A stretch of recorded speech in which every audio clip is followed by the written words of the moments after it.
श्री स्वामी समर्थ. मी मोहिनी विजय निंबाळकर आणि तुमचं माझ्या यूट्यूब चॅनलमध्ये खूप खूप स्वागत आहे. दरवर्षीप्रमाणे ह्याही वर्षी आपण वटपौर्णिमा साजरी करू. वटपौर्णिमा हा हिंदू संस्कृतीतील फार मोठा सण आहे. या दिवशी सौभाग्यवती स्त्रिया आपल्या पतीच्या दीर्घायुष्यासाठी प्रार्थना करतात.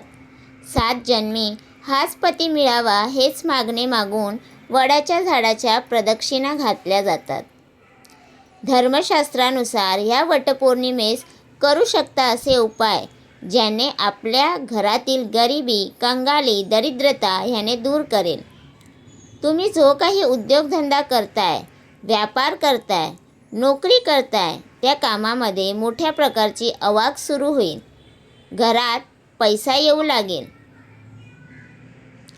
केवळ हा उपाय केल्याने आपल्याला पैसा प्राप्त होत नाही. पैसा प्राप्त करण्यासाठी परिश्रम हे करावेच लागतात. हा उपाय केवळ तुमच्या कष्टाचे चीज करणार आहे. तुम्ही जितकी मेहनत कराल तितक्या जास्त प्रमाणात तुम्हाला पैसा मिळू लागेल. तर हा उपाय नेमका कोणता? हिंदू धर्मशास्त्रानुसार वटपौर्णिमेस केलेले गुप्तदान हे माता लक्ष्मीस प्रसन्न करते. लक्ष्मीच्या कृपेने घरात पैसा येऊ लागतो. हा उपाय आपण वटपौर्णिमेच्या पहाटे ब्रह्ममुहूर्तावर म्हणजे शुभमुहूर्तावर करायचा आहे.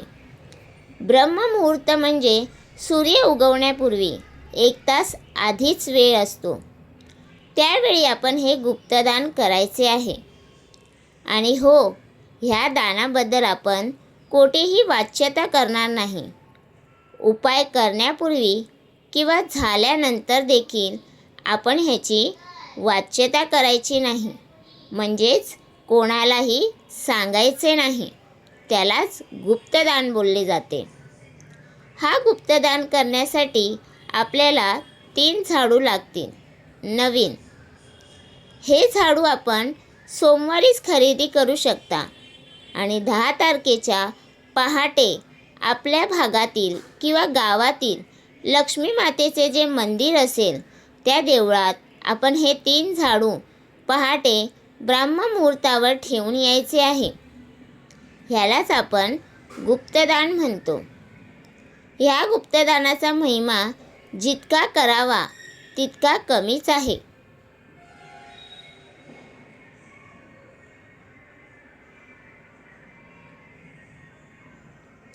घरात भरभराट होते. घरातील लोकांना आरोग्याची प्राप्ती होते. घरातील नकारात्मक ऊर्जा असेल त्याचा नाश होतो. आणखीन एक गोष्ट की तुम्ही हे झाडू देवळात ठेवताना कोणी पाहणार नाही ह्याची काळजी घ्या. आणि हे 3 झाडू ठेवून आल्यानंतर आपण विधिवत ह्या दिवशी माता लक्ष्मीची पूजा करायची आहे. त्यांच्याकडे प्रार्थना करा की हा उपाय आपला यशस्वी होऊ दे. लक्षात घ्या की आपण हा उपाय करण्यापूर्वी पहाटे स्वच्छ स्नान करायला हवे. स्वच्छ कपडे परिधान करायला हवे. तर तुम्हाला माझा हा व्हिडिओ कसा वाटला प्लीज कमेंट करून नक्की सांगा. व्हिडिओ आवडल्यास लाईक करा, कमेंट करा आणि शेअर करायला विसरू नका. आणि अजूनपर्यंत तुम्ही आपल्या चॅनलला सबस्क्राईब केलं नसेल तर प्लीज जाऊन चॅनलला नक्की सबस्क्राईब करा. भेटूया उद्या एका नवीन व्हिडिओसोबत. श्री स्वामी समर्थ.